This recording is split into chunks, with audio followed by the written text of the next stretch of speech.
like to welcome everyone to the Wednesday, October 12th, 2022 work session of the Richmond Community School Board of Trustees. Everyone please rise for the Pledge of Allegiance. I pledge allegiance to the flag of the United States of America and to the republic for which it stands, one nation, under God, indivisible, with liberty and justice for all. Thank you. If we could have the reading of the mission and vision, please. Richmond Community Schools guide students on pathways of learning to a future of limitless possibilities. Vision statement of Richmond Community Schools is a community nurturing mind, body, and spirit to prepare students for lives of choice, purpose, and service. Thank you both. Moving on to item 2, celebrations. Dr. Wright.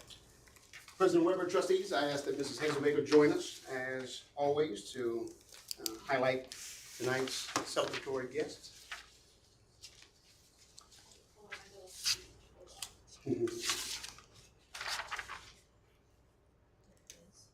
All right, so during tonight's board celebration time, I would like to introduce this year's Richmond Community Schools Boston Run top first place finishers. So in just a moment, I'll have you guys come up here.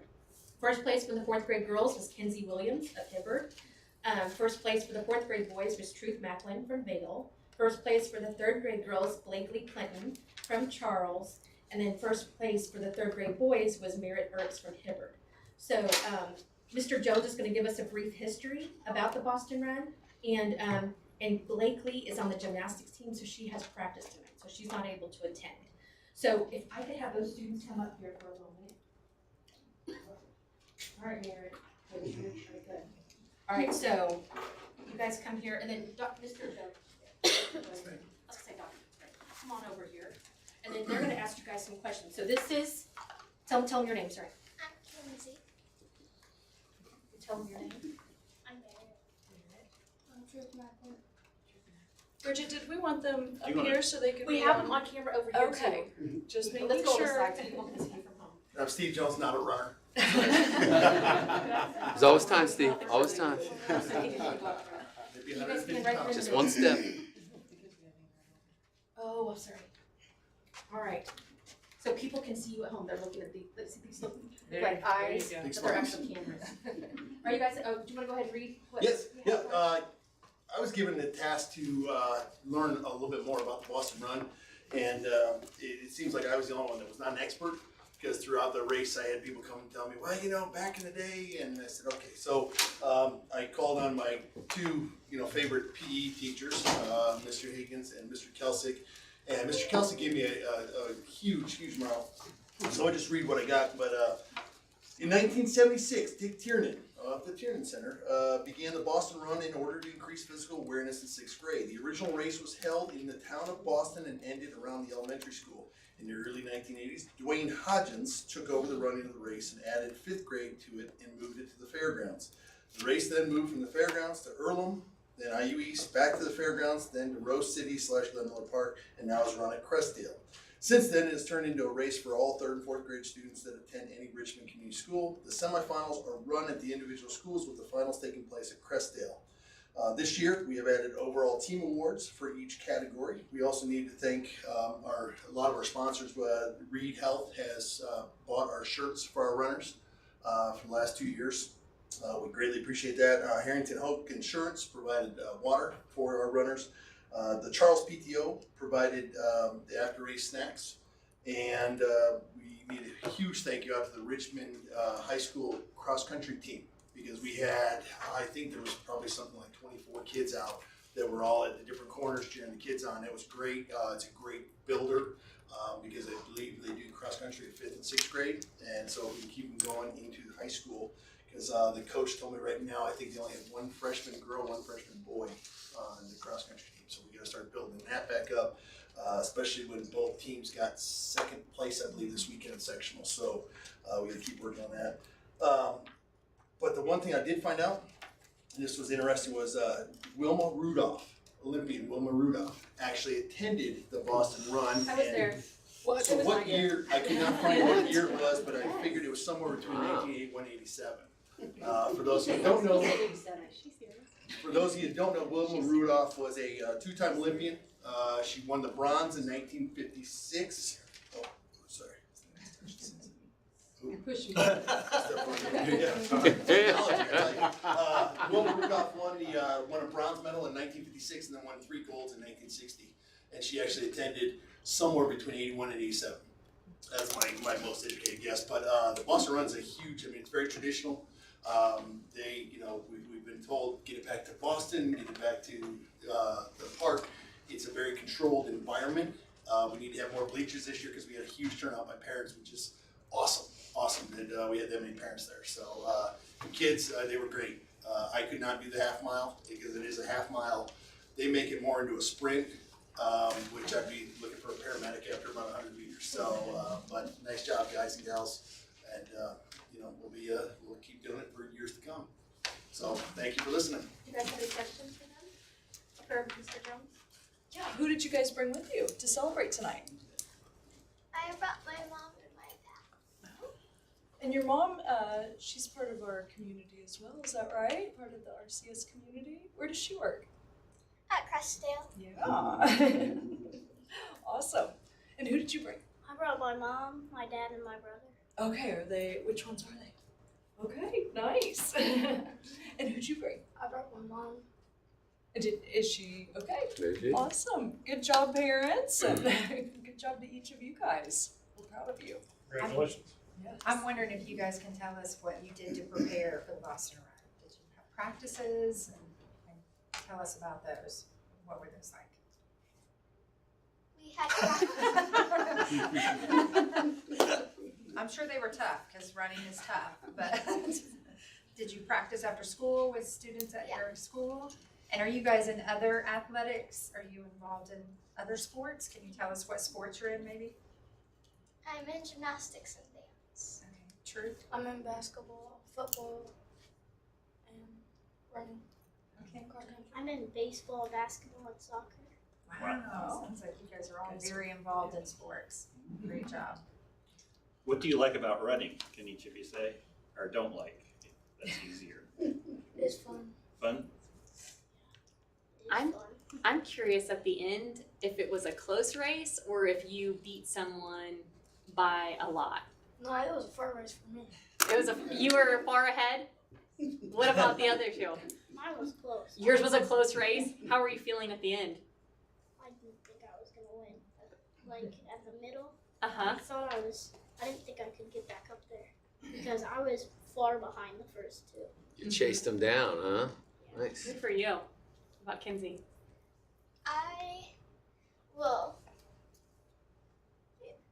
Close? Were there people around you when you were finishing at the It finish was line? kind of close, but kind of in the middle.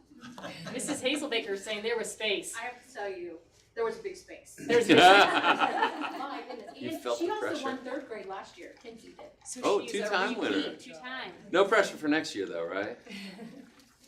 And so I'm curious to know, as you referenced your parents and your loved ones are here in the crowd with you, did many of them also join you on some of those training routes that you were running to prepare for Boston Run? And they ran alongside you in time? That's a strong no motivation. Let's say, Kenzie, do you beat your dad? Yeah. I figured. Okay. Long distance. Big distance. No doubt about it. Well, continue to do what it is that you do, athletically speaking, definitely with the running, but I know that you all are also amazing scholars and amazing students there within the classroom. And so the type of success that you have in the field of Boston, the Boston Run and track and field, carry that over into the classroom with the same type of academic performance and leadership and we are indeed proud of you. Next year, I'd like to be out there and run with you, but they say that it's probably not best that I do because I'll be embarrassed by you all who are faster and much more swift at foot. So, congratulations. Yes. Great. Some certificates from the board for you. So Blakely, She's a gymnastics, so we'll pass that on to. Merritt.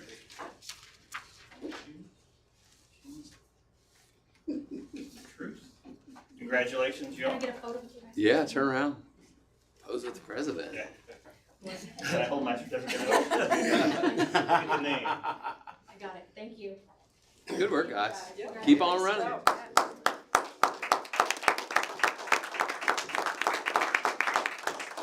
Mr. Weber, while you're taking the seat, I'm curious to know from parents of our Boston Run Championship, did any of you all compete in the Boston Run? Those that are from Richmond, or did you all have any success?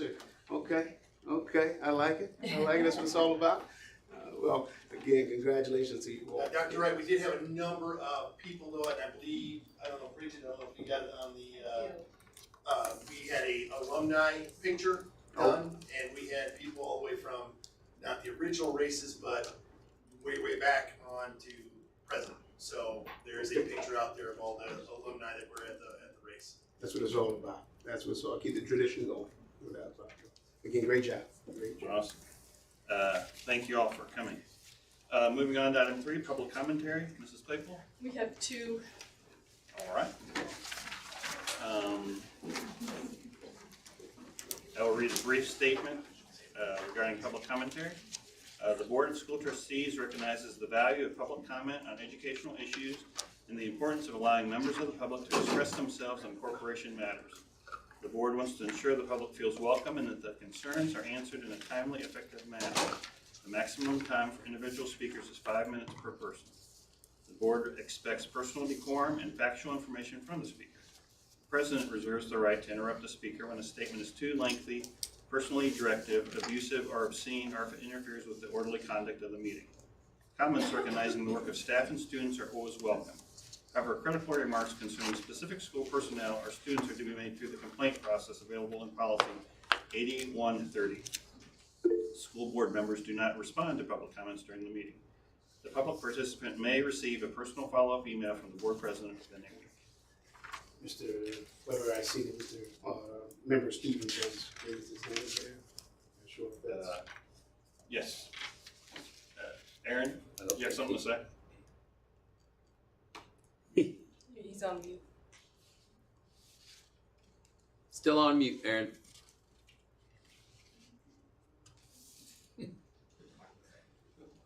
I think he's on mute. Can't hear you, buddy. Unmute your computer. I can tell you guys are talking to him. There you go. There we go. I'm guessing. Still can't hear you. Guessing he did not. I was saying, There the you sound go. on my end is very distorted, and I'm hoping that maybe I'll be able to understand everything. Could you hear me now? Yes. Yep. Okay, thank you. Is it better for you? It's better now. I just had to Thank walk you. so close, I guess. All right, thank you. Mrs. Claypool? Jaylee. Don't start the time yet, I'm old. I'll wait. Now the clock's running. Go first Clock's word. running.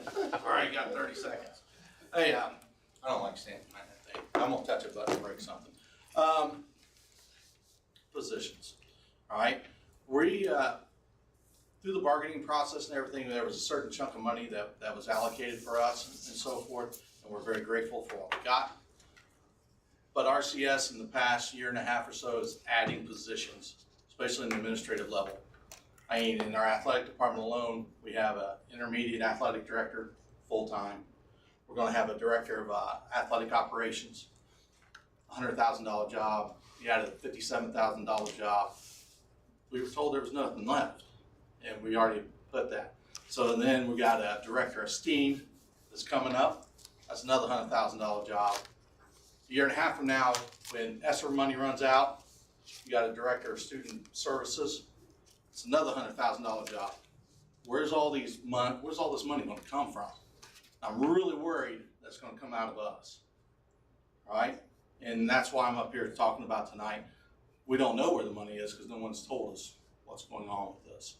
And you know, it's just I'm really worried and distraught about that because I'm the vice president of our union, and it's hard for me to go back to the building and talk to the membership, and they ask, where are they getting this money from? And I have to tell them, I don't know. And that's the hard bargain. I mean, if you want to communicate and tell us, well then tell us. I mean, we're hiring some AP positions for a dentist and test. My own personal opinion, they're needed. They really are. There's other ones I don't know about. I mean, for years, we've operated the athletic department with one athletic director and an assistant athletic director who was after school for $10,000. Did it for years. And now all of a sudden, we're blowing this thing up. And it's really hard for us to explain if we don't have any answers where we're coming up with the money for these things. And I just want to sound the alarm early to let you know. I mean, that's all together. I'm not good in math. All right? I teach history. I tell stories. Talking $500,000 a year in salaries. That's pretty much what we generally get as our raises every time, ish. I know sometimes we get more, sometimes less in the past, and so forth. And so I just want to let you guys know that we are concerned. I'm very concerned. And we just need some information, please, and thank you. And everyone have a nice fall break. Thank you, sir. Thank you. Mary Ann Avery.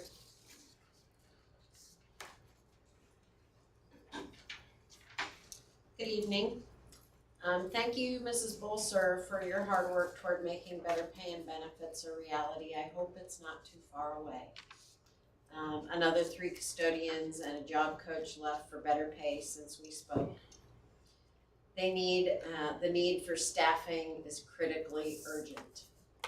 Dr. Wright and the board, I trust you will support Mrs. Bolser's plan to increase pay and benefits.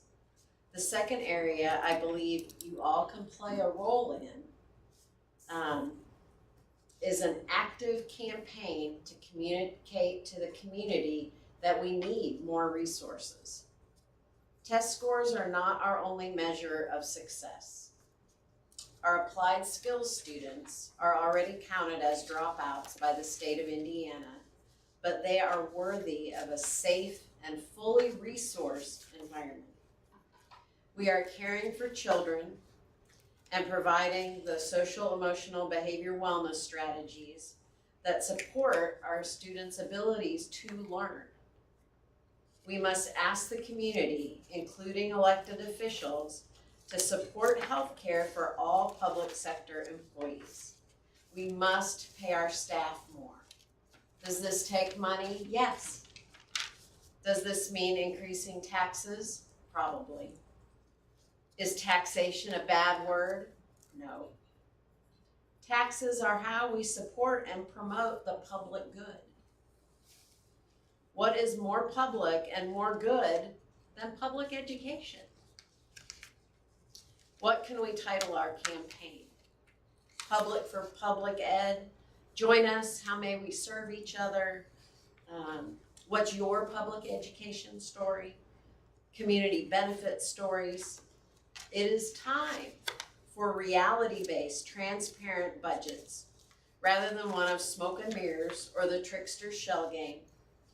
Rather than stand in opposition over money, let's stand together to demand that our legislature makes funding education a priority over their own reelection based on low taxes or tax refunds. Thank you. Thank you.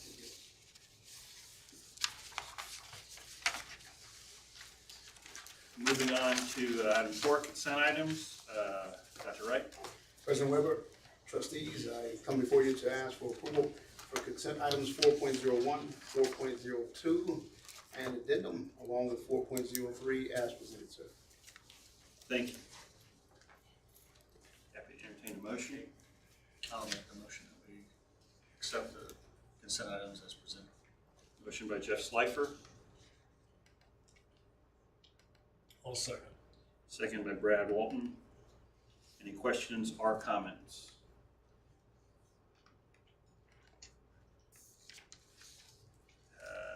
Hearing none, I will call the roll. Please indicate an aye for favor or nay to oppose. John Weber, aye. Jeff Slifer, Aye. Nicole Stoltz, Aye. Brad Walton, Aye. Kristen Brunton, Aye. Aaron Stevens, Aye. Chief Morey? Aye. Thank you. Motion passes 7-0. Moving on to item 5, action items. Dr. Wright? President Weber and trustees, before we move on to action item 5, you all do not mind, we do have indeed 2 of the administrative approved personnel members with us this evening. The first is Mr. Patrick Crouch, who will assume the helm as assistant principal at Dennis Middle School. Mr. Crouch is in the back there with Principal Cooper and the administrative team from Dennis, and yes, Mrs. Cooper, and I believe Mr. Grossman. I think I saw Mr. Grossman. Yeah, you got to come on up as well, sir. This is it's an all skate, as we used to say years ago. But Mr. Crouch comes to us from Mount Vernon Community Schools, speaking with the superintendent's office there at Mount Vernon. They indeed have stated that we have acquired one of their up-and-coming leaders within their district, and Mr. Crouch is looking indeed forward to the challenge that lies ahead and making the transition mid-year, but indeed has expressed full-fledged efforts and commitment to our district. And so, Mr. Crouch, if you don't mind just entertaining some questions and maybe just sharing your first #1 goal in transitioning into this role. Yeah, I'm Patrick Crouch. Nice to meet all you guys. I'm glad to be here. I think my first goal is to get to know everybody. I've already, what's that person's name? Who's that? I had them in the interview. What was their name again? So that's my first goal, to get to know everybody and get to know you guys as well. So when's his effective date? Because it says pending here contract. So. The effective date that we'd like is tomorrow, but no, I'm teasing. Right now, we're giving Mr. Crouch an opportunity to professionally close up shop there at Mount Vernon. However, the superintendent expressed to us that he is going to be more than willing to accommodate and allow Mr. Crouch to study with us. It's going to be before the next semester starts out. Absolutely. Oh, we're anticipating as we return. You want to think about that?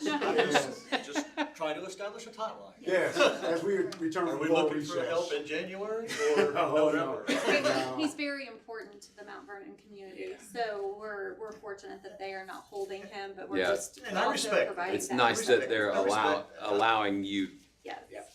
I was just curious for my own self. Yeah, we're optimistic that the week as we return from fall recess, that Mr. Crouch will start making the transition and close up shop there in Mount Vernon, but also get started and underway with Mrs. Cooper and Mr. Grossman and the family there at Dennis to indeed provide the supports. And as we know, with the 5-6-7 split from some time ago, and with some of the needs assessments that have been ran, we are confident that as a team they're going to do everything they can to continue to support faculty, staff, students, and stakeholders of Dennis. So, Mrs. Cooper, anything you'd like to say?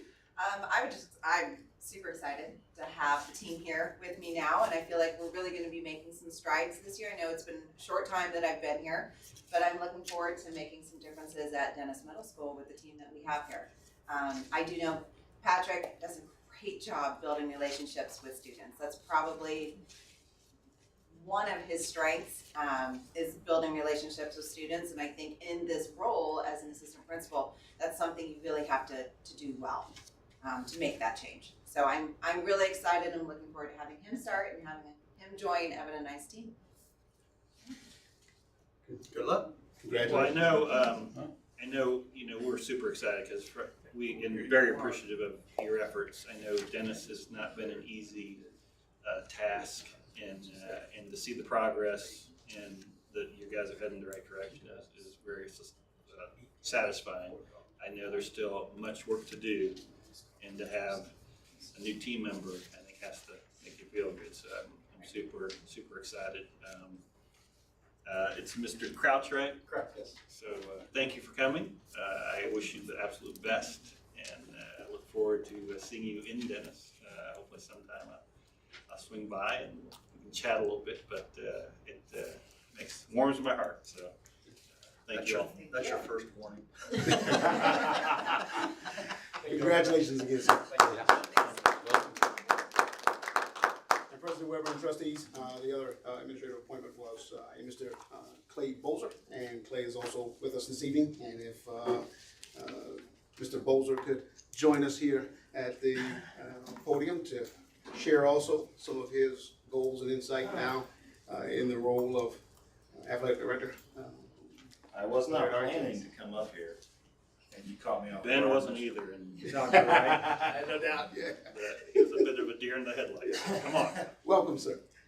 Well, obviously, this situation, with the change and the adjustment with the athletic department came, at the end of the 6 weeks, and we're working very diligently in that department to kind of take care of some of the things and issues that we were dealing with. But the biggest thing for us is we obviously understand this is the athletic part a lot of times is the biggest and most visible thing in our community. And so the important part for us is that we continue to kind of progress every program, and we make sure that we have smooth running operations, both financially, and that we are extremely transparent about all of those aspects. We just want to make sure that each one of the kids that comes into the high school, that comes into Test and into Dennis, have the best athletic experience that they can.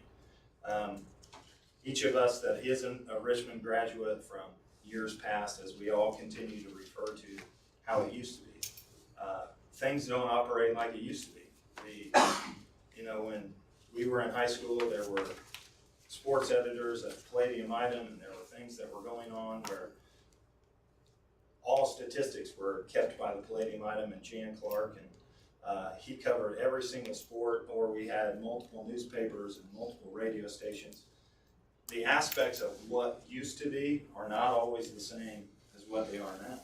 And school corporations and us as a community have to make that adjustment.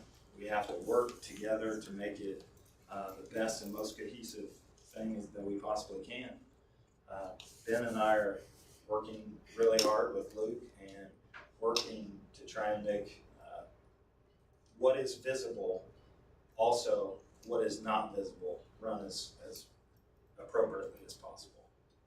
As Mr. Bozer has mentioned, with this hire, it puts us now in the running with the remaining conference members there in the North Central Conference when it comes to, from a personnel standpoint, as has been referenced in looking at the needs assessment, as well as recent discovery.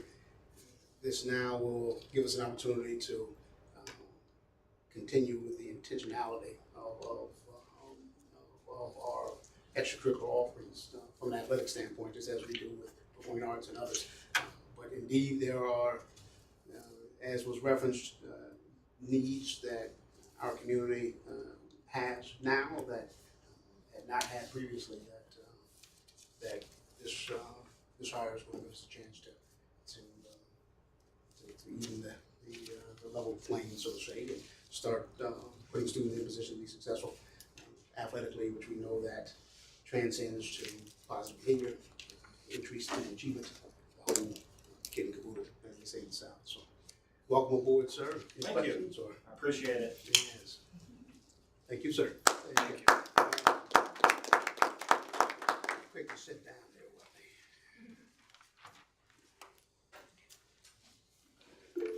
Thank you, guys. Again, I'm hearing everyone else very clearly, it seems like, except for Dr. Wright. I did not hear I could not understand a thing that he had said. Just information. Forgive me, sir. I'll definitely project my voice, and hopefully you'll be able to hear from this point forward. Yes, sir. That's much better. Thank you. Yes, sir. So, Dr. Wright, action item. Yes, sir. President Weber, trustees, come back before you with regard to approval for action items 5.01 through 5.07. For 5.01 through 5.05, I want to ask that our Chief Financial Officer, Karen Scout, come to the dais for approval. Mrs. Scout. Good evening. Tonight is the night for budgets. So we are going to formalize those items that we've discussed at the last two board meetings. And without further ado, we'll move to action item 0.01. and that is the line 2 resolution. So you will find on board docs the line 2 budget resolution for 2023. It is approved for approval tonight by the Board of School Trustees. This resolution will allow Richmond Community Schools Treasurer and Chief Financial Officer, Karen Scout, me, the proper authority to reduce line 2 on the Form 3 of the 2023 budgets to more closely reflect actual expenditures for the second half of the fiscal year 2022. So that's from July 1 through December 31. That occurs through the natural 1782 process. And so tonight it's my recommendation that the Board of School Trustees approves the 2023 budget line 2 resolution. Thank you. I'll make, I'll make a motion that we accept 5.01 budget line 2 resolution. Motion by Jeff Schleifer, Second. second by Kristen Brunton. Any questions or comments? Hearing none, I will call the roll. Please signify with an aye for a positive or a nay for a negative. John Weber, aye. Jeff Schleifer, Aye. Nicole Stoltz, Aye. Brad Walton, Aye. Kristen Brunton, Aye. Aaron Stevens, Aye. Keith Morey. Aye. Motion passes 7-0. Mrs. Scout? Okay, moving on, the 2023 budget adoption. Before you tonight is the proposed 2023 budget as it has been presented to the board and our taxpayers, published as required and reviewed in the public hearing on September 28th, 2022. Tonight, October 12th, 2022 is the date that has been set for adoption of the budgets. This will be accomplished by the board adoption and the signing of Budget Form 4, the resolution of appropriations and tax rates. Tonight, it's my recommendation that the Board of School Trustees approves and signs the 2023 budgets as they have been presented on Budget Forms 1 through 4, including the adoption of Budget Form 4, the resolution of adoption or appropriations and tax rates. Thank you.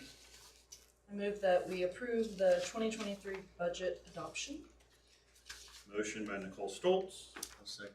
second by Jeff Schleifer. Any questions or comments?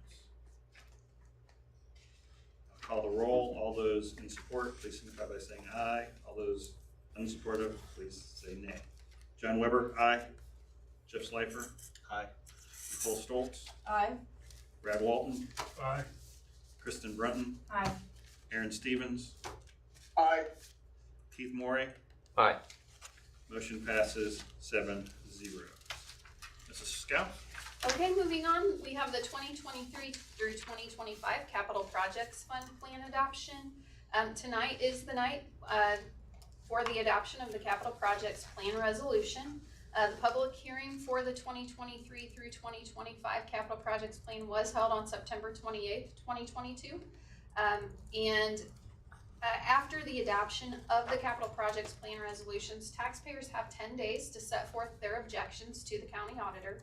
After the 10 days, the administration will procure a certificate of no remonstrance from the Wayne County Auditor, and no further action will take place until this plan is reviewed by the Department of Local Government Finance.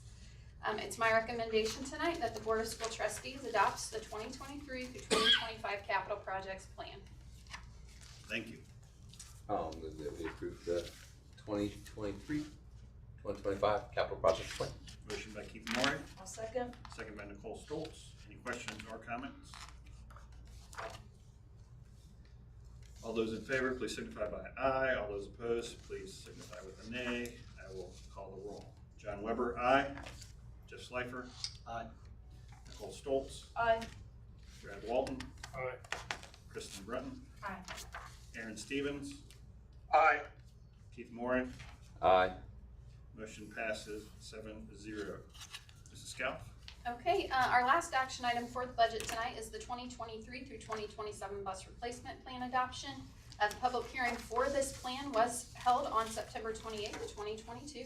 The action required tonight, October 12th, 2022, is to adopt the appropriate resolutions and plans. So it's my recommendation that the Board of Trustees adopts the 2023 through 27 bus replacement plan and the appropriate resolutions as they have been presented.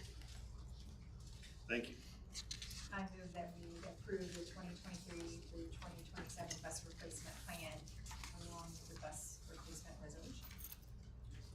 Kristen Brunton, I'll second. second by Nicole Stoltz. Questions or comments? I have one. Mr. Moore? Our draft asset management agreement needs an update on page 9. Copies to the superintendent. It's not updated.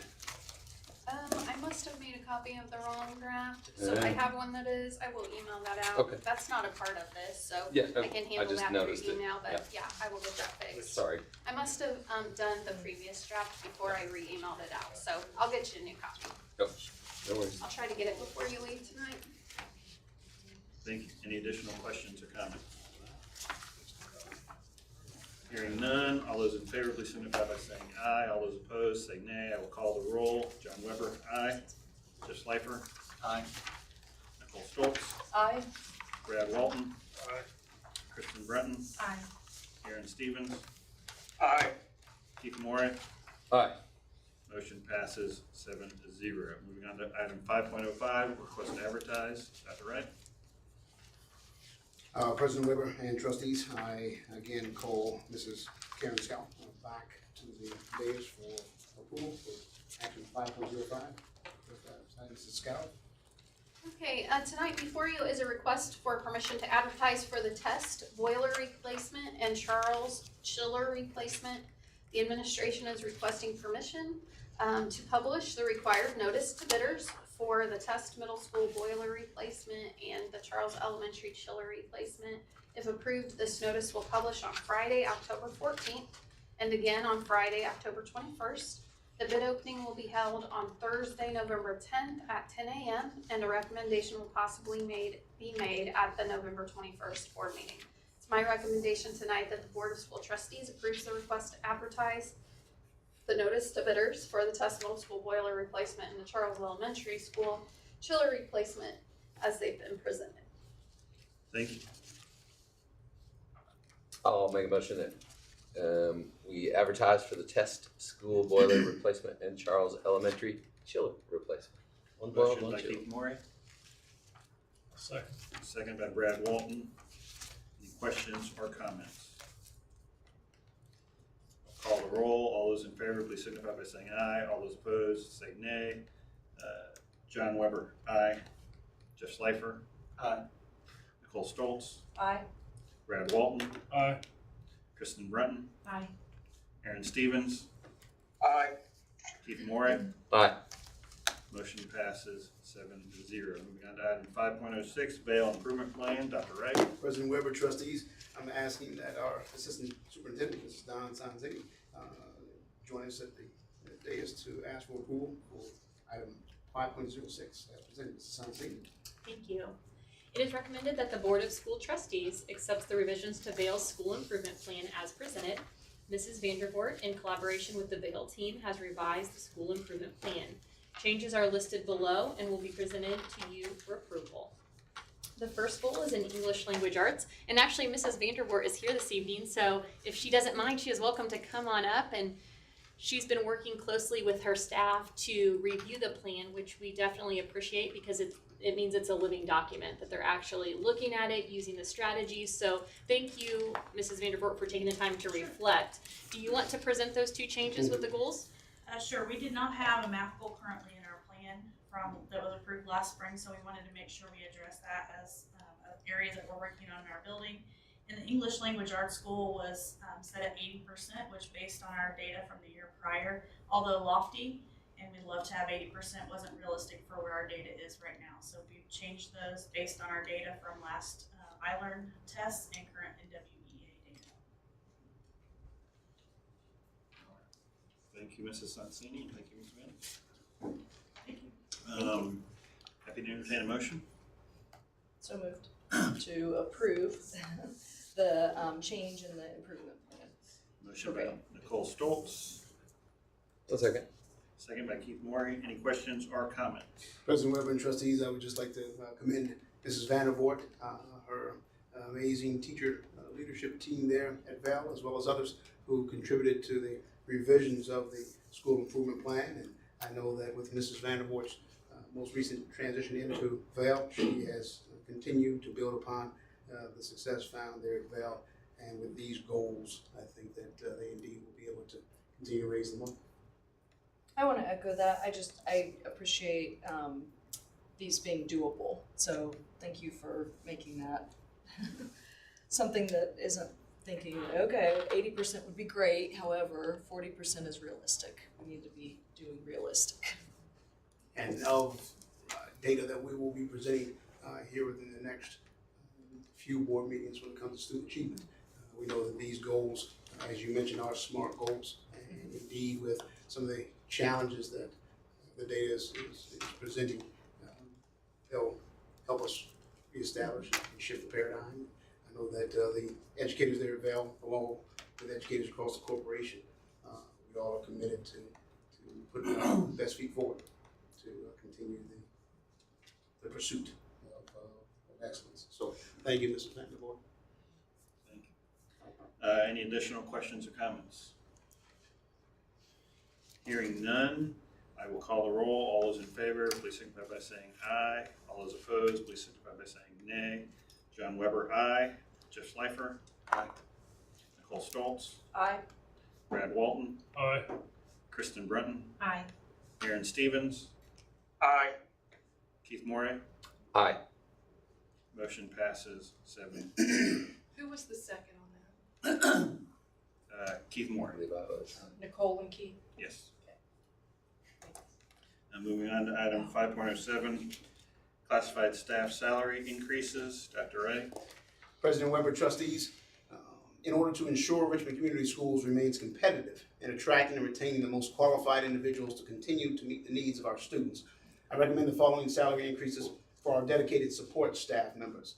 Classified contractual schedule increases of $1 per hour effective the start of 2022-2023 school year. Of course, retro pay will be calculated and paid on November 18th of this year. Classified non-contractual hourly schedule increases of $1 per hour effective October 28th, 2022. The first pay date with the new rates will be effective November 18th of 2022. This is the first step in a multi-tiered approach to reward our current staff, as well as attract an overall diverse, qualified team. This aligns with the Board of School Trustees' strategic plan and goals. The administration will continue to assess the overall district needs and make recommendations toward a more competitive and robust compensation plan and package. The recommendation, again, from our central office leadership team is that the Board of School Trustees approve the salary schedule increases for the 2022-2023 school year as presented. President Weber, I would like to ask that we pull this from the agenda. It isn't going to hurt anything because the effective date is 11/18, but we received this information at the time we showed up for a board meeting tonight. I just haven't had time to look at it, look into the detail of it, so I would appreciate it if we would pull it, bring it back to our next board meeting. And based on the dates that's just read off, 11/18, I'm not hurting anything or hurting any employees. I will make one comment on that.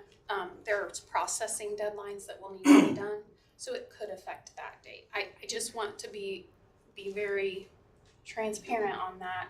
It's not an overnight process when things like this happen, and so it could impact that date, which Well, is, it doesn't I just change- wanted it to be doesn't real change- about that. It doesn't change my recommendation to pull. Any other comments? Well, I guess I'm torn on it because I want to see the increase, but. Karen, could you explain, Mhm. the Yeah, so deadline that we're under?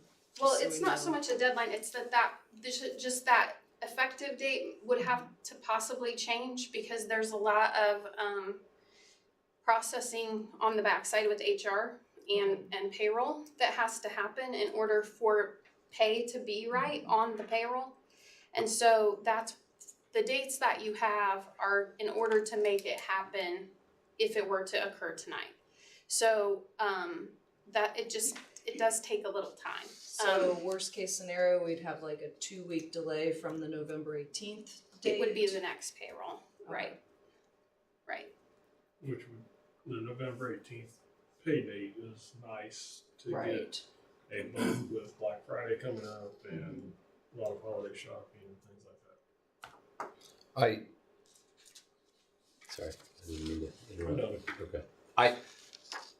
I can understand Mr. Slifer's hesitancy, because it's frustrating when you haven't had a chance to look at stuff ahead of time. I get that, but I'm with you, Kristen, that this is something we've been hearing for a while.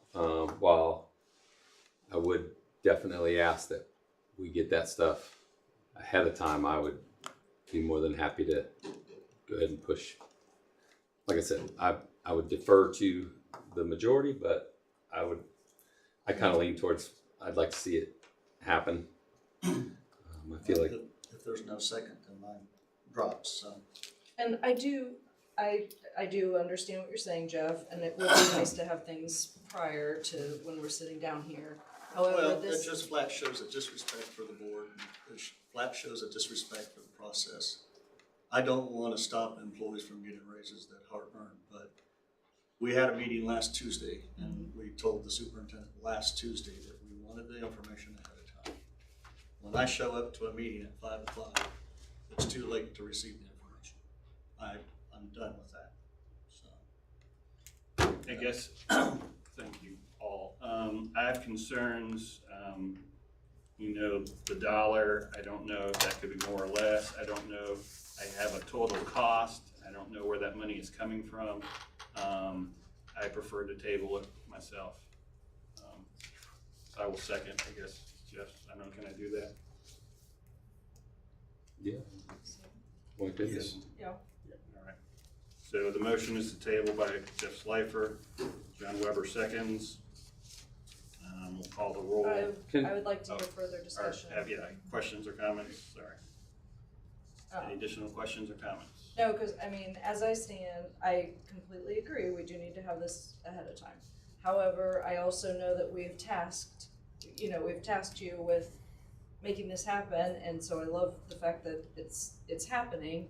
But yes, we haven't had time to thoroughly look through how it's happening and ask the questions that are involved with that. So is it not possible to get to the root of some of that? I mean, we could have that dialogue right now.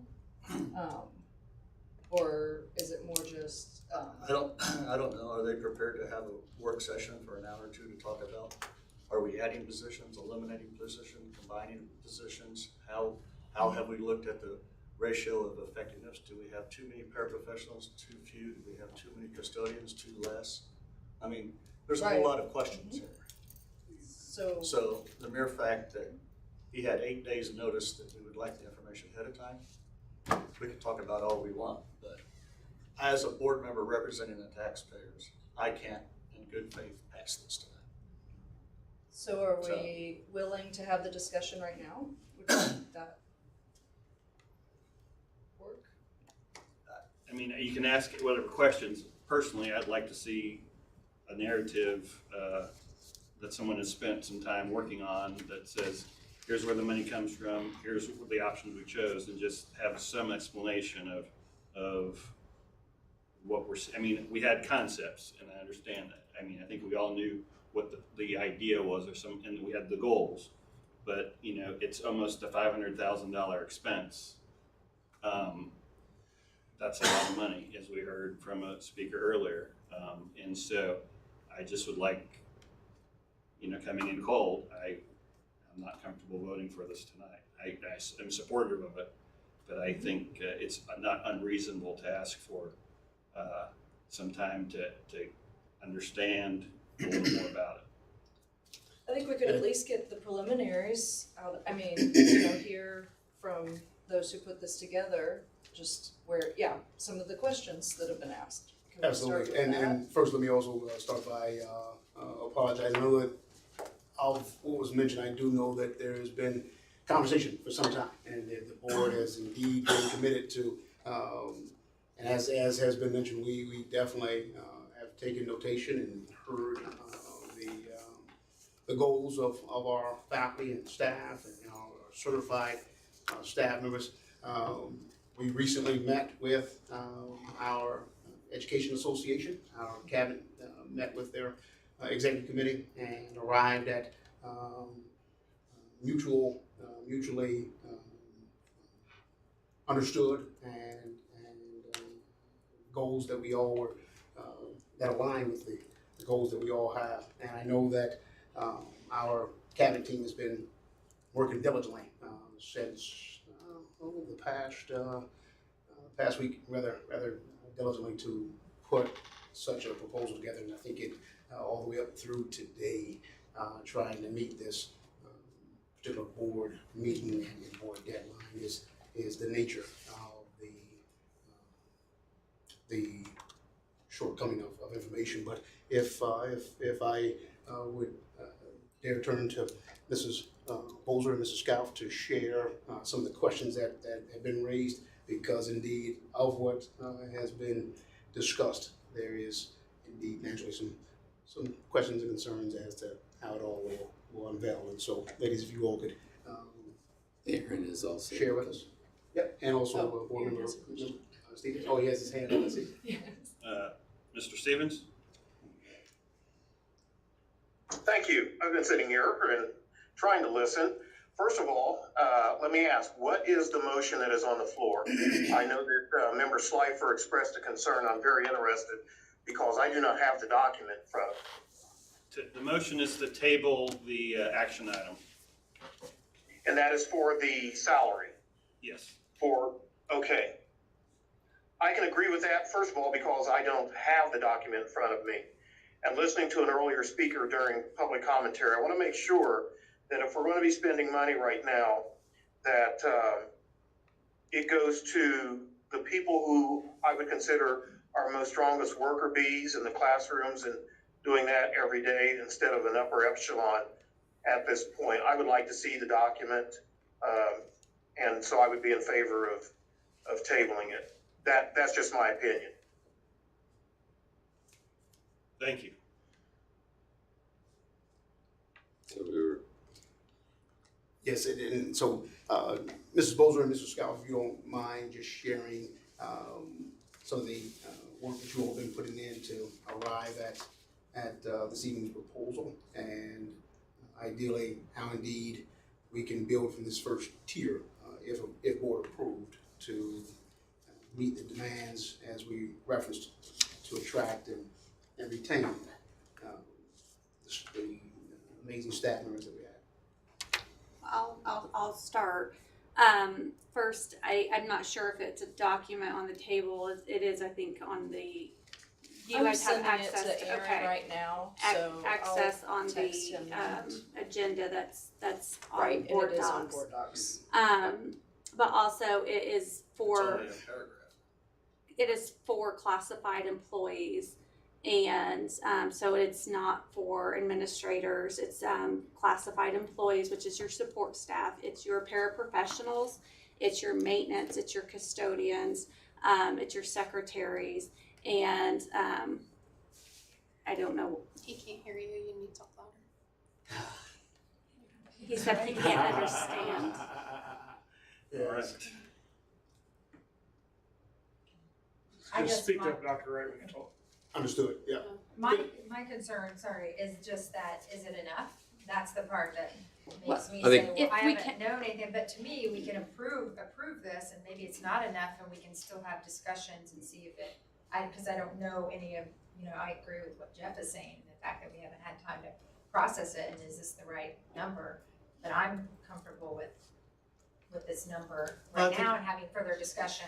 I mean, the if whole it needs argument change. is I'm not asking to change the date from, the effective pay date is 11/18. So I'm not asking to change that. I mean, that's a month from now. That's actually 5 weeks from now. So I don't think I'm asking that big of a deal to push it back 2 weeks. Mr. Weber? That gives them an additional 3 weeks to do their pay, and if they need to retro another week after that, then they can. That was my point. I guess maybe at the risk of oversimplification, if you're not comfortable with the base of information you have to make a decision, that's fine. I'm sure it can be made available to you.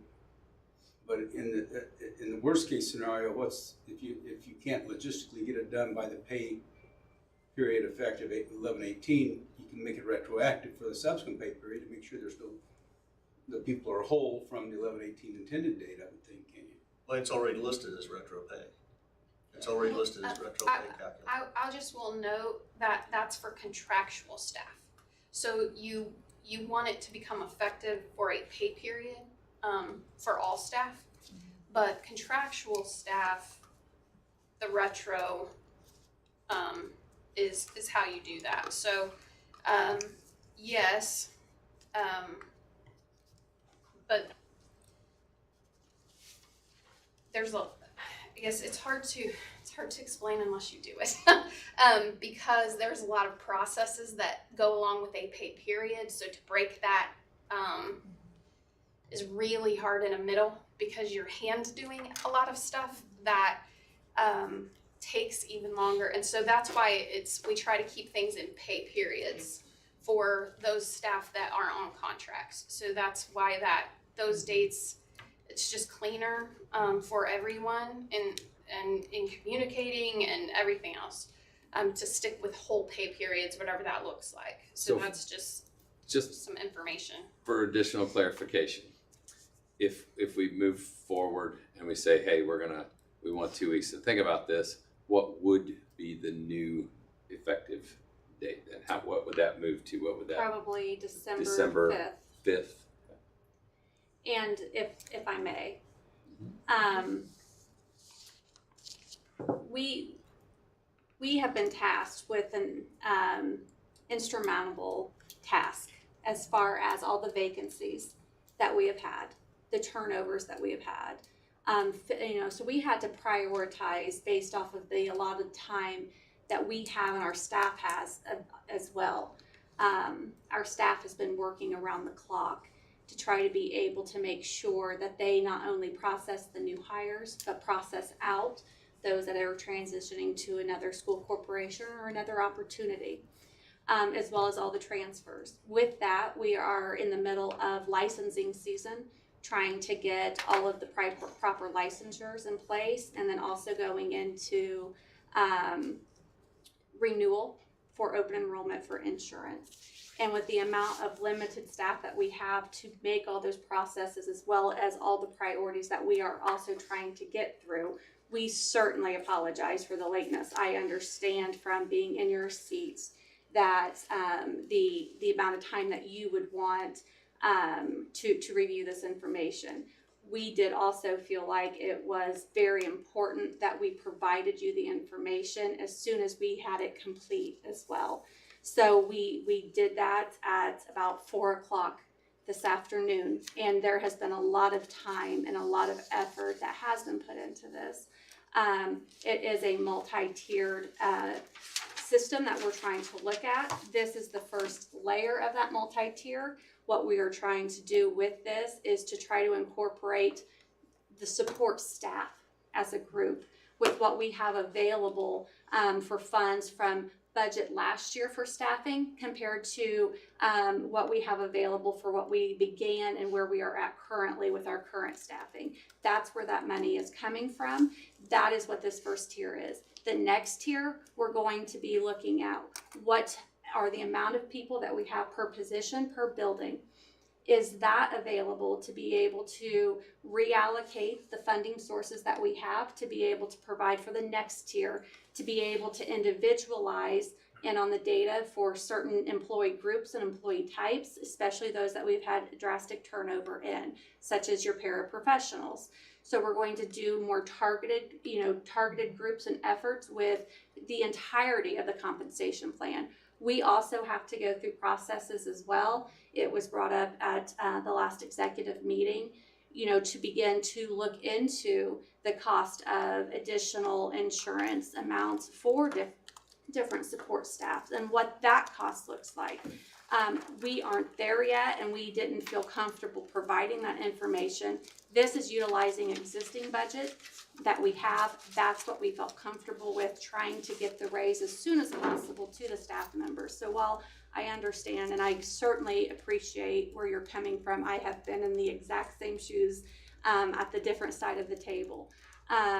We also are just trying to provide it as soon as we had it available so that we can also begin to attract by retaining, because that is certainly important, because Mrs. Avery is correct. We've had 3 more staff members leave just this week.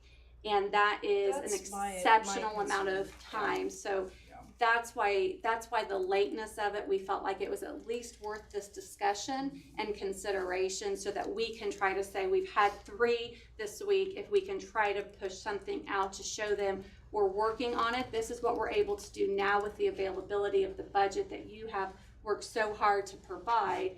The next tier is what we can then also reallocate within our grant funds, within our other funds that we have available at our disposal to be able to utilize differently possibly. So that would be the next tier. Because the sooner this is approved, the sooner we can start marketing it. That or, is correct. You know, attracting, But that's. we can pass it in 2 weeks and we can pick whatever date we want the Peyton to change. We can pick June 1st if we want.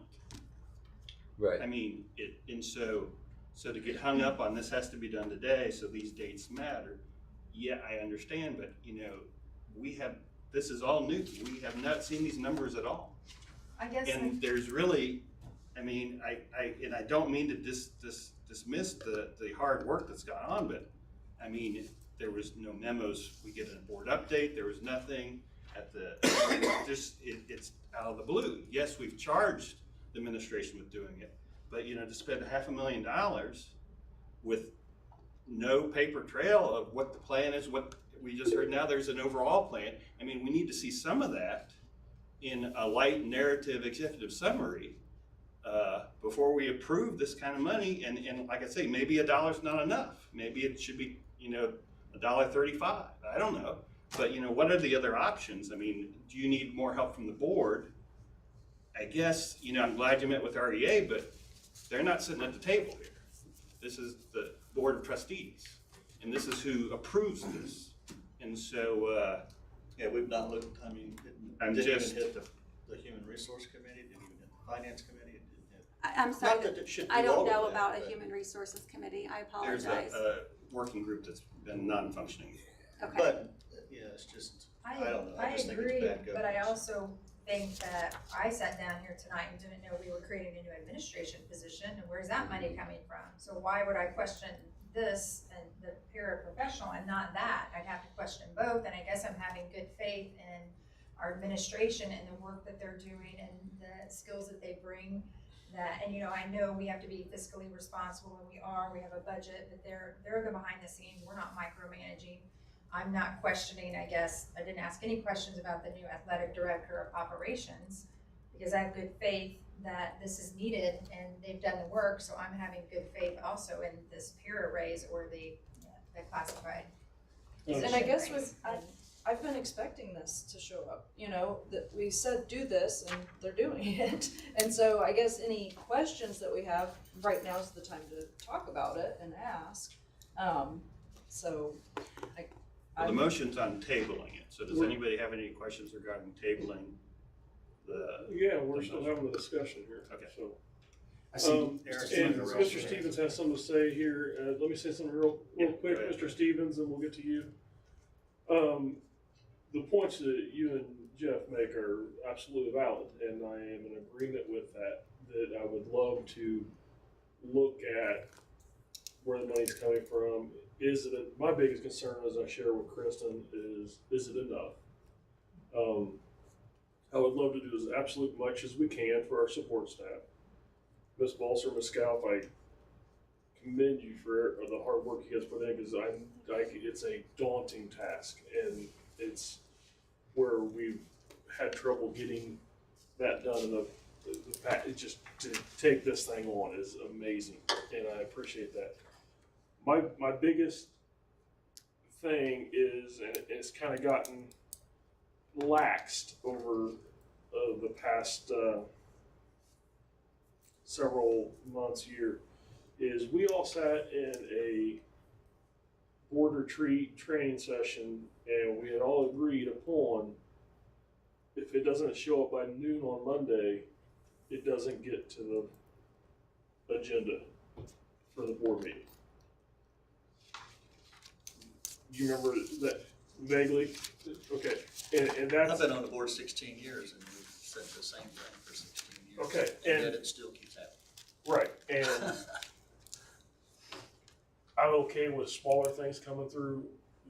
This is, I'm absolutely flipping on this because I absolutely agree wholeheartedly where you guys are coming from, where I want to see the numbers, but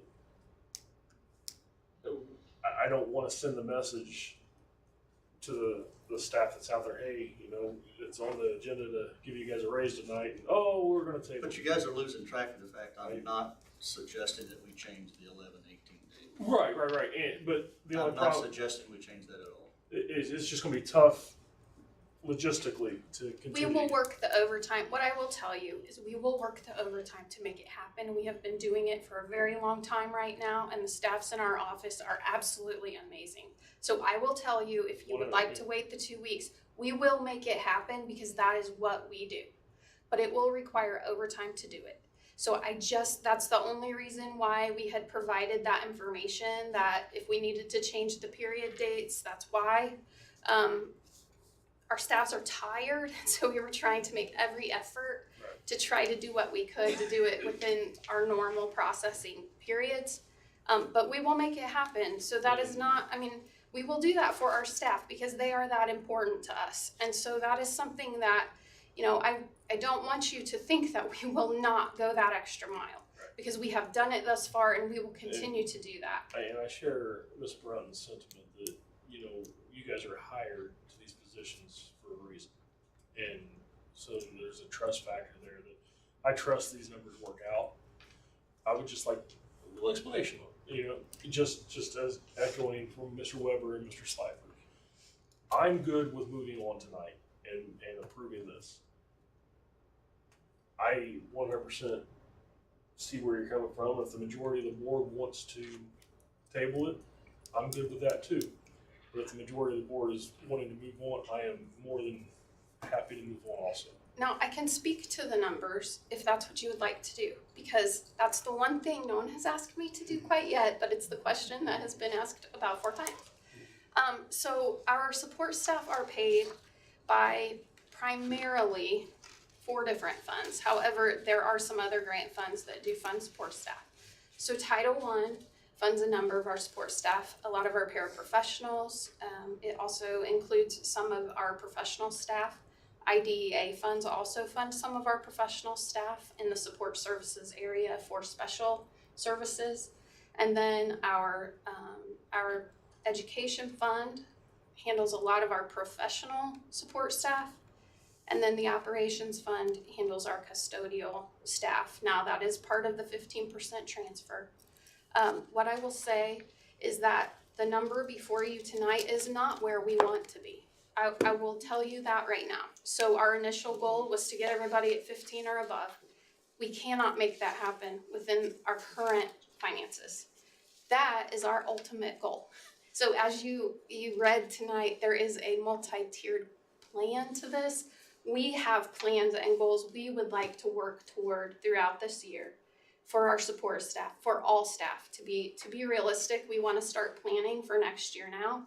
And we want to definitely, look toward making strides in that area. It's something that we all around this table are going to have to work hard on, but it's something that we want to do. And so tonight is it's not what we want to do if we were to just choose what we wanted, but it is what financially we can responsibly do at this moment. What I will say is the portions that are allocated, it's from everywhere. So it's from Title I, it's from IDEA, it's from education, it's in operations, it's a little bit of everywhere, and we will continue to work throughout this year. You will be seeing more communication on that as to thoughts and how we might get there. Ideas as we move ahead, because we know we still aren't as competitive as we need to be. And so where we really would love to do more financially, a couple people at this table will tell you they weren't real happy with me because I couldn't make it all happen. But we all know we have a goal. And so that's the piece to this that, and I will do whatever the board wants to do, you know that. But what I do know is that if you do decide to delay, we will make it happen. It will just mean some extra hours. And so I just wanted you to know where those funds are coming from. It's we can do that, and ESSER is the other piece that we have some paraprofessionals in ESSER. I meant to mention that as well, and those are there. So just that's where the funding is coming from. If you have any questions on that, please don't hesitate to ask, because it's taken me a lot more than today to get here, and so I can probably So, are you sleep saying it. the grand total is coming from all 5 of those funds? All 5 of It's those a little bit of everywhere, yeah, because there are people in Mr. each Weber, of those areas. Mr. Stevens still have a question. Go ahead, or Trustee Stevens. Thank you. Listening further to everyone, first let me say thank you to the administration for working to get this together. I'd earlier stated I was in favor of tabling it, but the more I sat and think and I listened to everyone, it's the longer we wait, it's the potential to lose more of those individuals in those categories who would leave for other places. And I'm in favor, of doing what we can right now to be more supportive of them financially. My hesitancy earlier was also based on the what I think was an amount that I hope that right now and in the future we can increase in the amount of dollars that we return back to them. And there lied my hesitancy. But after listening to the further discussion, I can go ahead and support this now with the understanding and knowledge that the administration, again, and thank you, is still working on finding other means and avenues where we can be financially supportive to these categories. President Weber and trustees, again, as Officer Stevens mentioned, as has been mentioned by all trustees, and yet again, I stand with the accountability placed solely on myself, and I know that the team has been working extremely hard, but indeed, as I am charged with, as far as making sure that you all are well informed, this is something that, as we have indeed heard from our trustees, as we've heard from one another, and also heard from our faculty and staff there in the trenches in the classroom, we definitely are trying to, while being submerged in the gist of things, in the middle of things, bring it all to fruition. And so, indeed, we appreciate you all's continued support, because as I mentioned, this has been something that you all have been discussing as trustees for several years, even prior to any of some of our arrivals. And for us to be able to get to a point where now it's part of our board discussion and a plan to continue to build upon the tiers to see to it that we're valuing and appreciating, as you all have done for years, our faculty, staff, and others that we work with. And so, as I said, we'll definitely improve upon that. And like I said, I apologize as we have presented this evening. So, Dr. Wright, Cabinet, President Weber, I would suggest moving forward that we do try to get back to Mr. Slifer's point and what I referenced earlier. Try to keep cognizant of the fact that we try to do that. Now, I know it's a soft deadline of noon on Monday, just to give board members a chance to review the material thoroughly, ask any questions that we have, barring an emergency situation, something that is desperately need to get through. We understand that. I think we all understand stuff that comes last minute if it's a dire emergency. We cannot do our job getting information in pieces. Absolutely. I've been hearing for the last 12 to 18 months that we're going to have this financial cliff, that we're going to go off when this ESSER money bleeds away. We've got positions created with this ESSER money that's going to go away after 2023, I think June 30th, 2023. And to sit here and look at the total finality of a financial plan of spending $500,000, and yet we have not taken the time to figure out where we gotta cut, where our financial falls are. These are all things that as governance body, we have to have for us to make a decision in piecemeals this time without the whole plan, the whole summary, and looking long-term. I'm sorry, I'm gonna be the bad guy. So, it's just, I mean, it's just not right, because what happens next year when we're gonna have to eliminate 30 positions because of this decision here, because it's gonna have that kind of impact on our, we've not talked about our future funding, we've not talked about any of that. So maybe there's not a problem, but I've been hearing there's one coming, so you guys do what you wanna do. I'm ready to vote on the motion on the table and let it fall. Any other questions or comments? I think I feel really bad for you guys because you have worked clearly very hard on this, and you are hearing frustration that has nothing to do with the incredible efforts that you've put in. The frustration is that we have allowed things like this to happen in the past. We've said, well, I don't like it. Hey, we want to do this.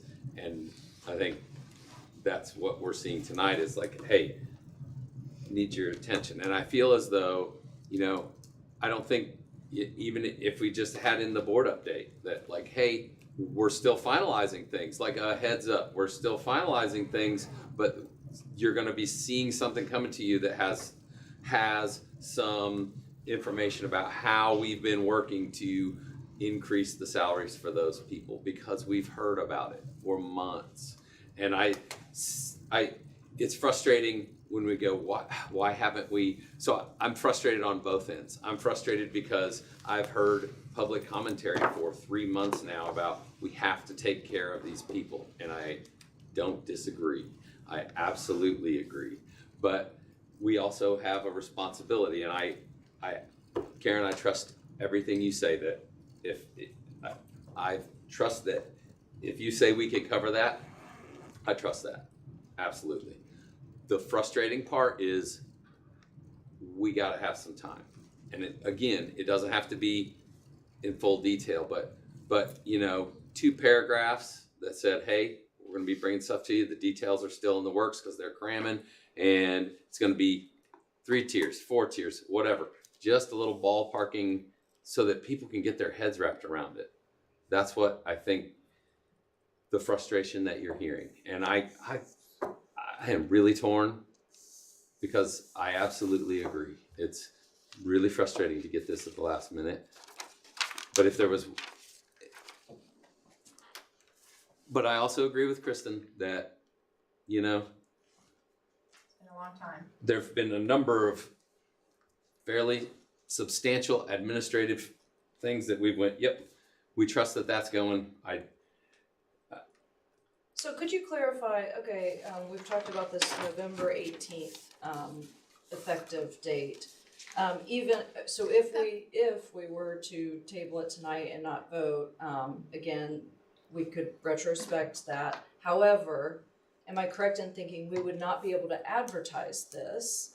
Correct. We So would just hold miss any out. advertising But until it's approved. my thought is we would miss out on 2 weeks of attracting at our new improved rate, and therefore any opportunity to get those people into the classrooms where they're desperately needed, we're missing out on that 2 week span of time. Am I correct in thinking that? Okay. And if someone is on the fence looking at other positions, Then they're- to their point, that we've lost 3 people this week. And that's where it becomes the difficulty to Oh, balance, absolutely. because there's so much time dedicated to those processes. And it becomes very difficult with the amount of staff that we have, and they're burnt out. Well, I think the That's- staff would pick up rather quickly that the proposal's on the table, especially after tonight, so they know the raise will be coming.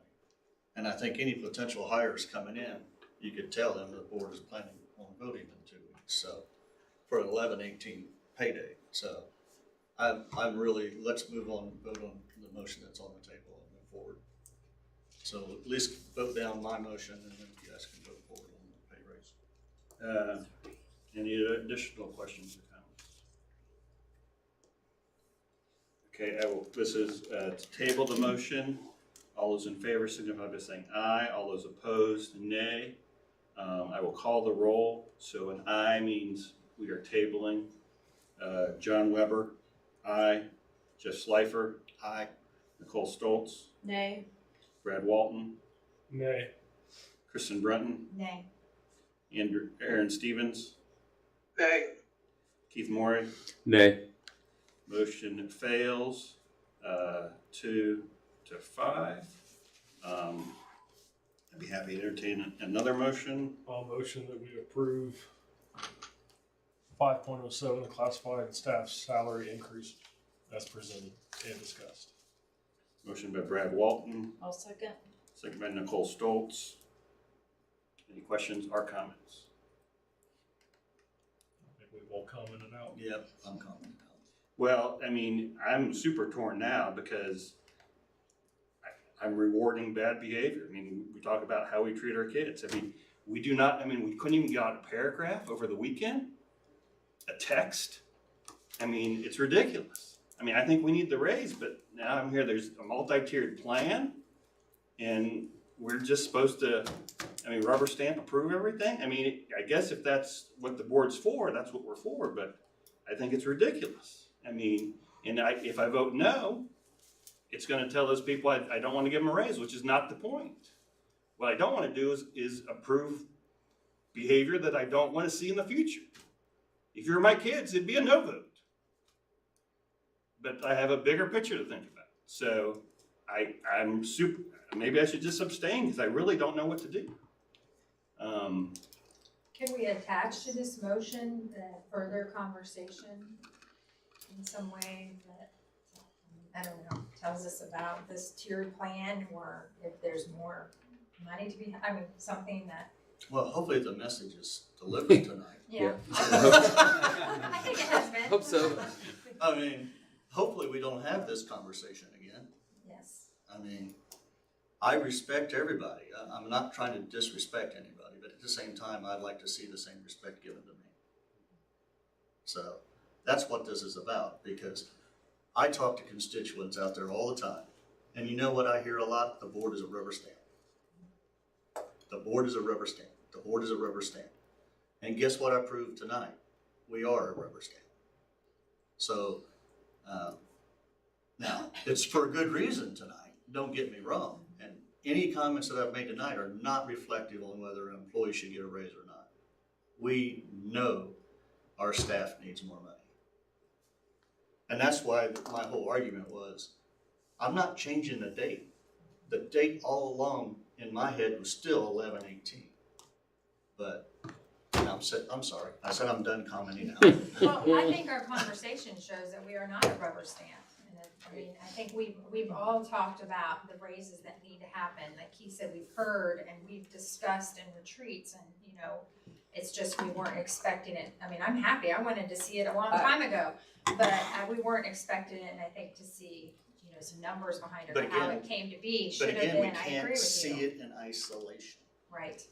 Actually, we were expecting this. We talked about it at exec committee. And what was the and comment in executive committee? Make sure the board that it members would get the be information well on in the advance. agenda for Wednesday.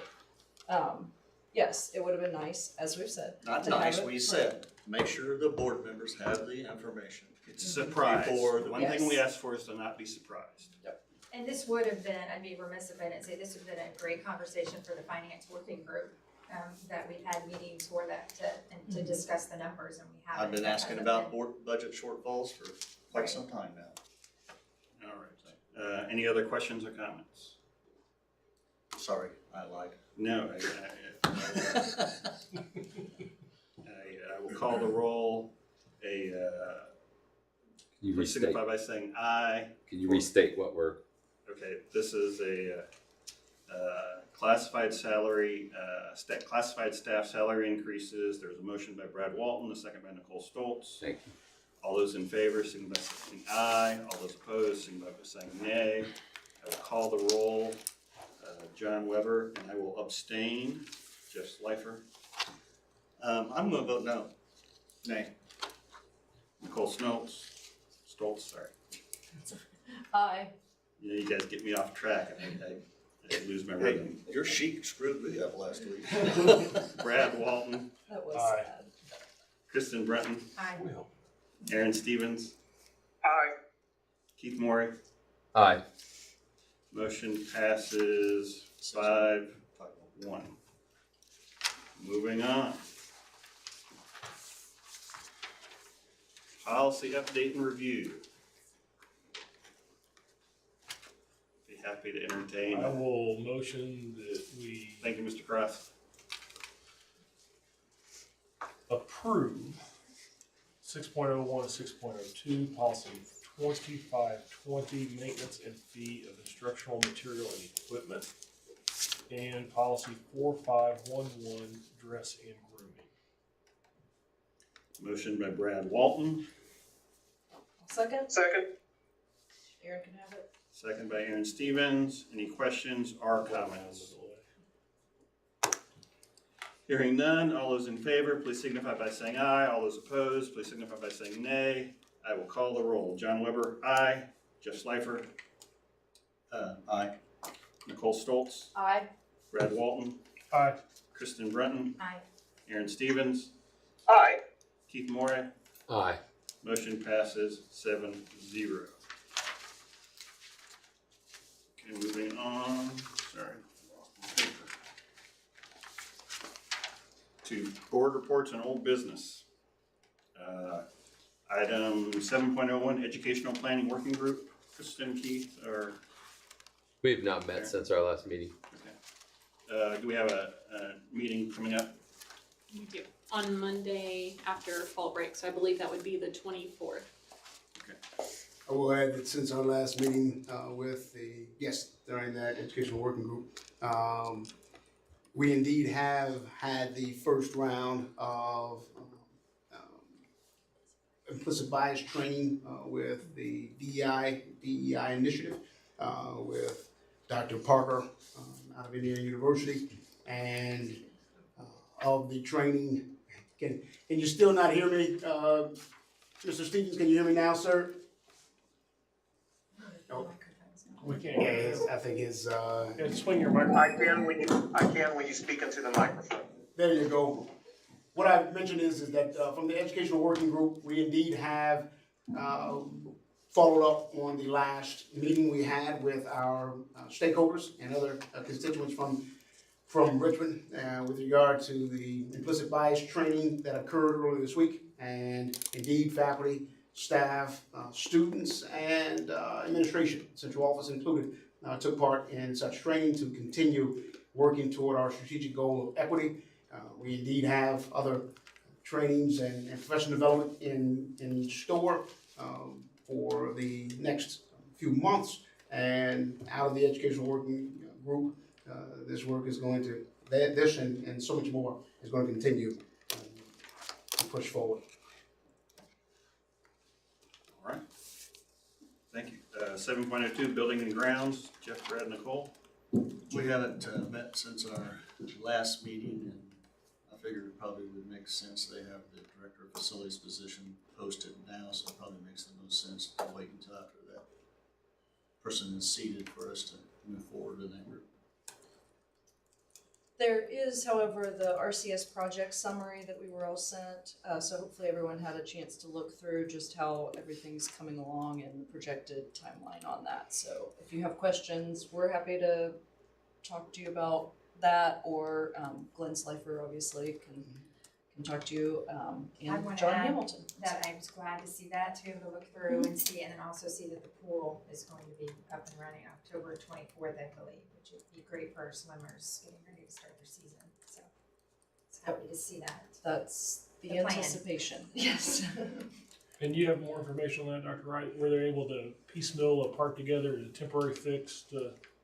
Yes, sir, Trustee Walton, Mr. Glenn Slifer, and so many others really have exercised due diligence to see to it that our men's and women's swimming and diving team, along with our wrestling program, is able to utilize the facilities. I know that Mr. Slifer has been working diligently and again advocating strongly for our students and those respective programs to see to it that they indeed have the facility to use. And right now he's just simply tightening up a few conversations here and there with compliance officers to see to it that the facility is indeed going to be one that the programs can use, and therefore providing again those student athletes and programs an opportunity to be as successful as possible, given the projects that are still ongoing. We know indeed with shipping and receiving there have been challenges, to say the least, when it comes to garnishing resources and equipment and those particulars. But I know that Mr. Slifer has been working hard along with Mr. Hamilton, the teams, our business department, and so many other vendors that we've used to see and pull this through. And so yes, as Mrs. Brunton mentioned, there are some dates that we all collectively have circled on our calendar, and we're trying to bring that to fruition for sure. All right, thank you. Finance Working Group, Jeff, Kristen, John. Haven't met. We have not met. Haven't had any reason to. I mean, it's some sarcasm All right. Item 7.04 Marketing Group, Working Group, Brad, John, Nicole. No, it happened, nobody was there. Oh, So it was just you and Bridget, from what I understand? We met yesterday, Okay, right. and had a enlightening conversation. I'm going to ask, I know that she works extremely hard. I'm going to ask that Mrs. Hazelbaker, if she could rejoin us here at the podium, just to share several of the items that we discussed yesterday, but also from a visionary approach, some of the things that she indeed has been working alongside others to bring to We the went ahead forefront. and scheduled the meeting, didn't hear back from a lot of, we didn't know who was coming, who wasn't, so we went ahead and held the meeting. So Dr. Wright and I went over some ideas, talked about internal newsletters, doing that bi-monthly, doing external newsletter also, getting that, moving that forward with some more. Title I has purchased that software for us, so we can move that forward. We also went over, whenever Dr. Wright is doing RCS update, that's our highest views as far as our YouTube videos. It gets more views than our school board meetings and the board briefs with Bridget.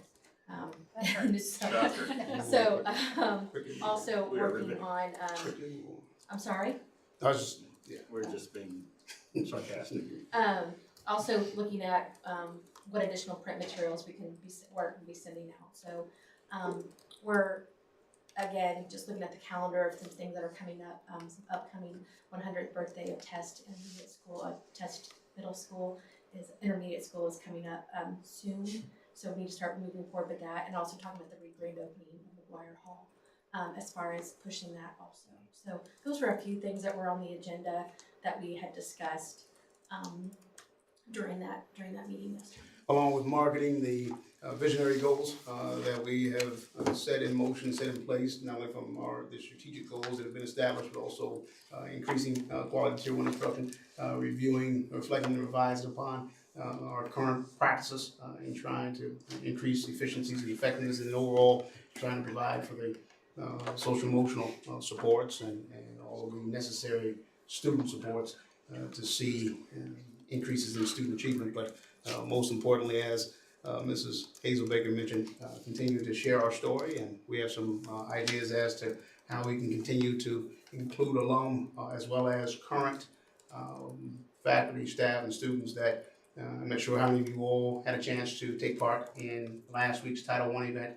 there in Jack Elstrode Plaza, as well as just of the conversations you had with faculty and staff. The one thing that they continue to state, and again, it's across the spectrum without a doubt, but there have been conversations that have been ongoing about the staff as to why they choose to serve here, in Richmond Community Schools. And we're going to, many of them have stated that they would not mind restating and resharing why it is they choose Richmond Community Schools, so as to spread the narrative to our entire community. And as we know, we have great things ongoing, and we're going to continue to try and highlight all of those great things to combat some of the misconceptions or perceptions that may have been in the past. And again, with our central office leadership team, our building level leaders, and most importantly, the classroom teachers and staff behind the leadership and guidance of our trustees, we're going to continue to exercise humility, selfless service, and resiliency, but also exercise that pride that we all still have strongly. So, Any other questions? thank you, Mrs. Hazelbaker. Thank you. Moving on to item 7.05, other discussion. Does anyone have anything? I'm gonna, go ahead. Before I start. Go ahead, Ms. Brown. No. Okay. Don't. All right. Wait for John. Brad, John, Kristen. Go ahead, Brad. I was just gonna talk about the ISBA conference. Oh, yeah. The state conference. Perfect. That I attended. It was really, I thought it was pretty good this year. One of the better ones I've been to. It was really good to see everybody in person again. Everybody was very happy to be there. Had some really interesting breakout sessions. One I thought was really good, and it caught me because it had a really funny name. But anybody who's been following the stuff that's been happening at Carmel Clay Schools the past couple of years, their school boards that have just been unbelievable. They had a gun fall out of a person's pocket at one of the meetings, and it was bad. And the title of it was School Board Safety Procedures Make School Board Meetings Boring Again. And I laughed, but they couldn't claim the name of that. It was actually in the Indianapolis Star. That was one of the headlines was Carmel Clay Make School Board Meetings Boring Again. And it was really kind of cool to see their approach with law enforcement and key people in the community, and how they started getting their messages back out, and really were able to kind of squash some of the turmoil that was going on. And I mean, it didn't happen overnight. It was multiple facets to it, and they had to put in some really strong, stringent protocols for their board members, because some of them felt very threatened, everything else. But it was really neat to see all the inner workings of things that went on there. Went to another session. It was benefits of the strong school police partnership. We've been talking about resource officers here and stuff like that. So it was really cool to get some other perspectives on things of that nature.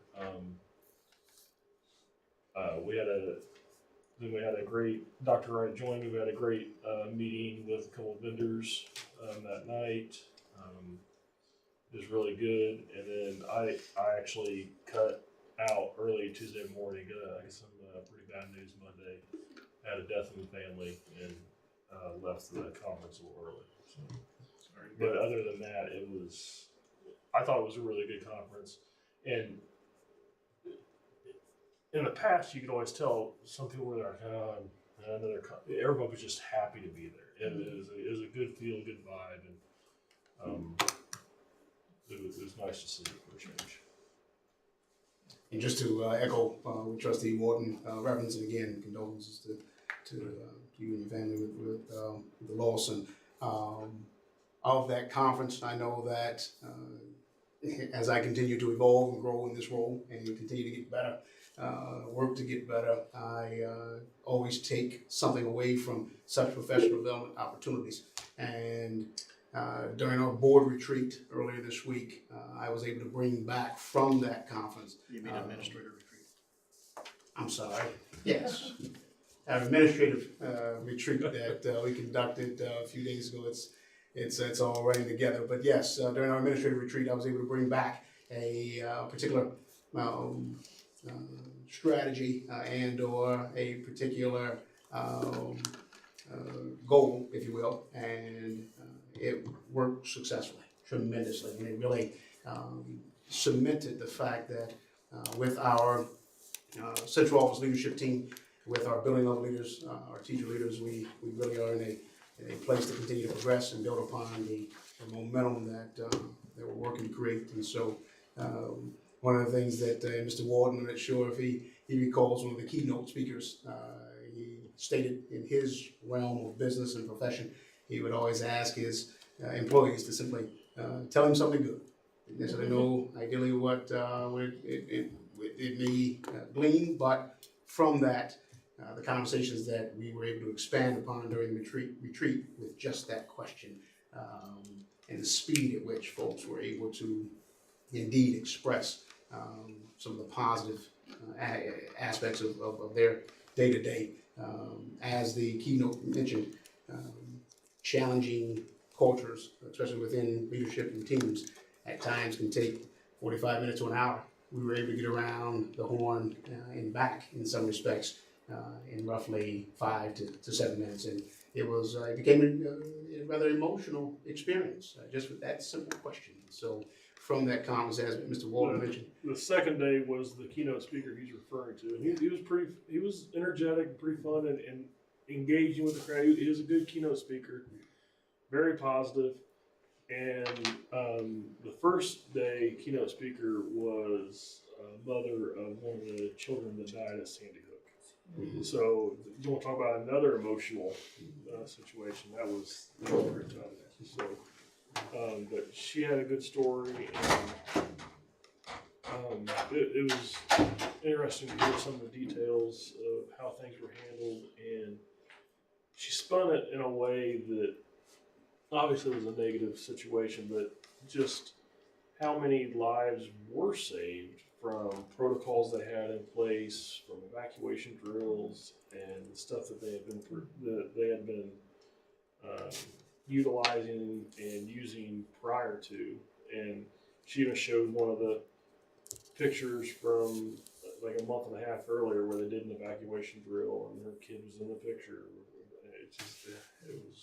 It was emotional, but it was really neat to see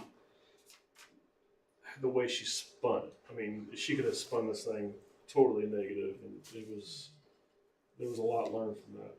And Mr. Stevens has his hand raised. He wants to interject. So. Member Stevens? I guess pressing the hand thing on here doesn't work, so that's why I have to raise my hand. No, it works.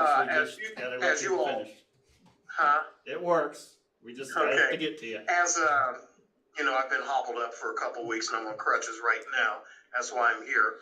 That's also why I wasn't able to attend the ISBA. But Brad, I just had a question. I'm listening to your comments. Were you able to attend the delegate session for me? Yes, I did, and if sir. So, was there anything new coming down the pike that we should be aware of? I've got that information here for you.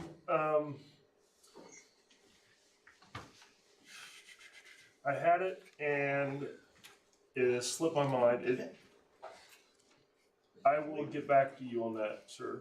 That's okay, Brad, because we've got an upcoming regional dinner. I don't think there was any. I don't think it was anything huge. Okay. So just some minor if there was, things we'll to our probably hear bylaws, it at our upcoming minor regional changes dinner. to the bylaws, and talked about budget and things like that for the ISBA. So there wasn't a whole lot. That's all I had. All right, thank you. Moving on. So anything else before I start? All right. I could add, Nicole and I were able to visit with Westview, so it was my first time meeting the principal there this week and getting to talk to teachers, so it was just nice to be in that building and meet them. And It's Mr. Smith, correct? It is, yes. Yep. So it's a good visit. Thank you for that. Lots of Volunteerism. teachers and, yep. It's good. All right. So thank you, Nicole and Kristen.